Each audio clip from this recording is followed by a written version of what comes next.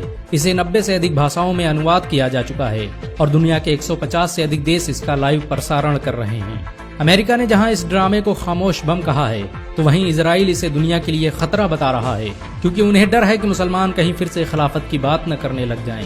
سچ تو یہ ہے کہ مسلمانوں کے دلوں میں ارطغرل کا نام آج بھی زندہ ہے، مسلمان انہیں آج بھی عزت کی نظروں سے دیکھتے ہیں۔ اگر ایک مسلمان ہونے کے ناطے آپ کو گرو محسوس ہوا ہو تو اس ویڈیو کو لائک اور شیئر ضرور کریں۔